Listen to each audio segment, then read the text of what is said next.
Hello students, आज हम पढ़ेंगे ई वेस्ट के बारे में। तो आज के इस वीडियो में हम सबसे पहले तो ये देख लेंगे कि ई वेस्ट होता क्या है, वो कैसे जनरेट होता है, उसके कौन से क्लासिफिकेशंस आते हैं और अंत में हम देखेंगे कि ई वेस्ट को हम कैसे मैनेज कर सकते हैं, यानी ई वेस्ट को हम कैसे कम कर सकते हैं और एग्जाम में कैसे लिख के आना है। वो सारी बातें यहाँ पे बोर्ड पे लिखी हुई है, जिससे करके हमें एग्जाम में फुल मार्क्स मिल जाएंगे। So I hope you are ready with your pen and paper. So without wasting much time, let us start this video. तो सबसे पहले तो देख लेते हैं कि ई वेस्ट होता क्या है। तो ई वेस्ट यानी कि क्या कि इलेक्ट्रिकल इक्विपमेंट्स हो गए, इलेक्ट्रॉनिक इक्विपमेंट्स हो गए, जो कि जब बिगड़ जाते हैं तब उसे हम फेंक देते हैं। इलेक्ट्रिकल इक्विपमेंट्स यानी कौन से ट्यूबलाइट्स हो गया, हमारा फैन हो गया। इलेक्ट्रॉनिक इक्विपमेंट कौन से, जैसे कि हो गया मोबाइल फोन हो गया, लैपटॉप हो गया। जब ये सारी चीजें बिगड़ जाती है तब हम उसे फेंक देते हैं। तो वो चीजों को, फेंकी हुई चीज को, जो वेस्ट है, उसे हम बोल देंगे ई वेस्ट। ई वेस्ट जो है वो क्यों ज्यादा जनरेट हो रहा है? क्योंकि टेक्नोलॉजी जो है अभी की तारीख में वो जल्दी जल्दी ग्रो कर रही है। तो जितना फास्ट टेक्नोलॉजी ग्रो कर रही है उतनी ज्यादा हम इलेक्ट्रिकल और इलेक्ट्रॉनिक इक्विपमेंट का यूज कर रहे हैं, जिसके कारण ई वेस्ट जो है हमारा बढ़ता जा रहा है। अब जो ई वेस्ट है उसको बेसिकली दो कैटेगरी में क्लासिफाई किया गया है।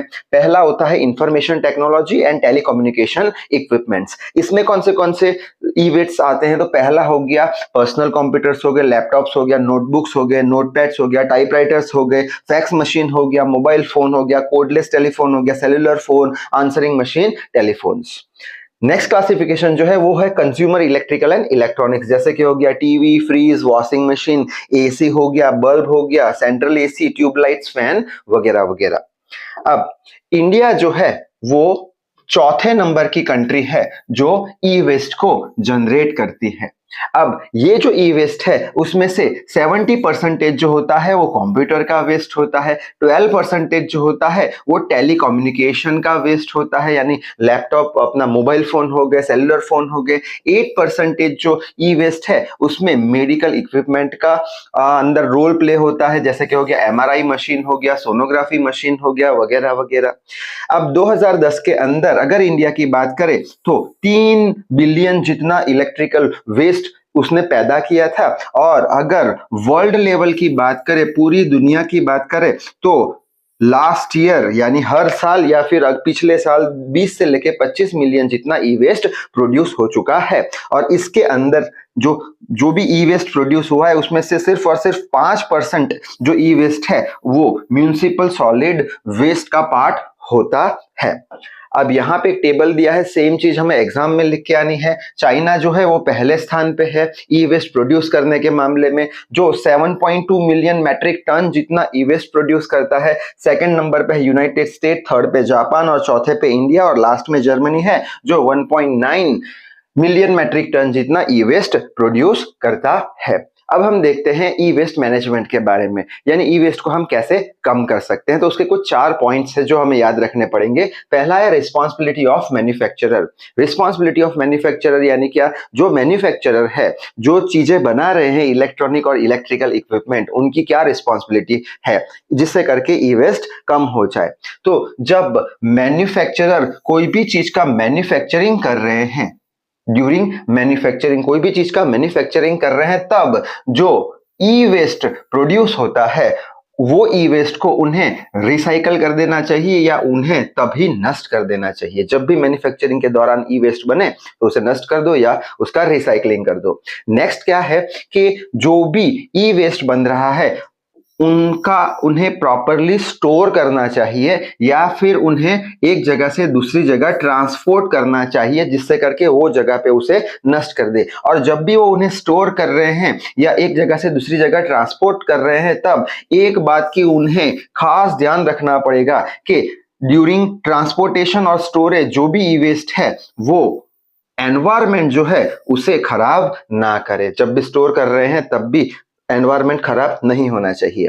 नेक्स्ट है कि जो भी ई वेस्ट जो जनरेट हो रहा है उसका मैन्युफैक्चरर को प्रॉपर रिकॉर्ड रखना चाहिए। जो कि रिकॉर्ड हमने रखा है वो हमें गवर्नमेंट को प्रोवाइड करना होता है, तो गवर्नमेंट को भी मालूम चलेगा कितना ई वेस्ट प्रोड्यूस हुआ है। नेक्स्ट आता है रिस्पॉन्सिबिलिटी ऑफ डिस्ट्रीब्यूटर्स। डिस्ट्रीब्यूटर्स यानी क्या, जो बड़े बड़े शोरूम है जो टीवी फ्रिज एसी बेच रहे हैं उन्हें डिस्ट्रीब्यूटर बोलते हैं।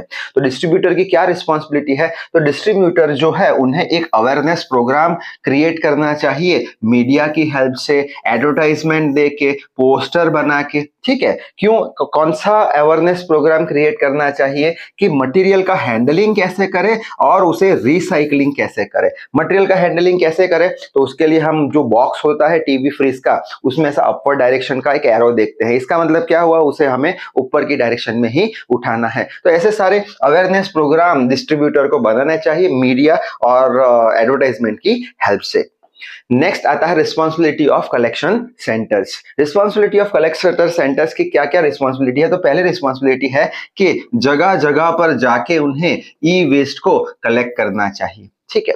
और जो भी ई वेस्ट को कलेक्ट कर रहे हैं, जो भी ई वेस्ट को कलेक्ट कर रहे हैं, वो ई वेस्ट का collection central pollution control board ने जो गाइडलाइन इश्यू करी है उसके हिसाब से होना चाहिए कलेक्शन, ठीक है।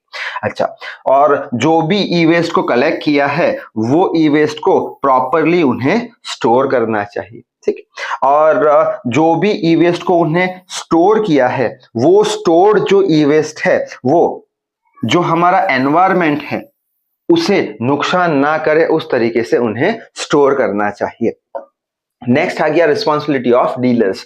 डीलर्स यानी क्या, जो भंगार वाले होते हैं, जिसे हम ई वेस्ट बेचते हैं, जो भी भंगार बेचते हैं उन्हें डीलर्स बोलते हैं। तो उनकी क्या रिस्पॉन्सिबिलिटी है कि जो भी ई वेस्ट बेच रहे हैं, यानी जो प्रोड्यूस कर रहे हैं, हम प्रोड्यूस कर रहे हैं, तो हम ई वेस्ट भंगार वाले को बेच रहे हैं, तो रिस्पॉन्सिबिलिटी क्या होगा डीलर्स का कि जो प्रोड्यूसर होगा, जो ई वेस्ट बेच रहा है, उसे ये जो डीलर है उसका प्रॉपर अमाउंट देना चाहिए कि भाई हमने इतना भंगार बेचा तो उसके सामने हमें प्रॉपर अमाउंट मिलना चाहिए। और दूसरी क्या रिस्पॉन्सिबिलिटी है डीलर की कि जो भी ई वेस्ट को कलेक्ट किया है उसे प्रॉपरली ट्रांसपोर्ट करना पड़ेगा। उसे कहाँ ट्रांसपोर्ट करना पड़ेगा, जो भी ऑथोराइज रिसाइकलर होगा, जो भी भंगार लिया है उसे ट्रांसपोर्ट कर दो किसके पास, जो उसे वापस से रिसाइकल कर सके, लेकिन अच्छे से उसे ट्रांसपोर्ट करना पड़ेगा, नहीं तो एनवायरमेंट को डैमेज हो सकता है। और आखिरी रिस्पॉन्सिबिलिटी आती है रिस्पॉन्सिबिलिटी ऑफ रिसाइकलर्स, यानी रिसाइकलर्स के पास भंगार आ चुका है, ई वेस्ट आ चुका है, तो उन्हें क्या ध्यान रखना चाहिए कि जो भी उनकी रिसाइकलिंग की प्रोसेस होगी, जो भी रिसाइकलिंग की प्रोसेस होगी, वो गवर्नमेंट ऑफ पॉल्यूशन बोर्ड ने जो भी स्टैंडर्ड्स दिए हैं, जो भी गाइडलाइन दिए हैं, उसके मुताबिक होनी चाहिए, ठीक है। अच्छा, नेक्स्ट रिस्पॉन्सिबिलिटी क्या आती है कि जो रिसाइकलर है, जो रिसाइकलिंग प्रोसेस कर रहे हैं, वो रिसाइकलिंग प्रोसेस की खराब इफेक्ट, खराब असर एनवायरमेंट को और ह्यूमन हेल्थ पे ना आए, उनका उन्हें ध्यान रखना चाहिए। और लास्ट में क्या रिस्पॉन्सिबिलिटी है कि जो भी रिसाइकलिंग प्रोसेस हो गई है उसके बाद जो भी रिशेड्यू बचते हैं, रिशेड्यू यानी क्या, सपोज करते हैं कचरा है, कचरे को हमने जलाया, तो जलाने के बाद जो भी पार्ट बच गया उसे हमें रिशेड्यू बोलते हैं।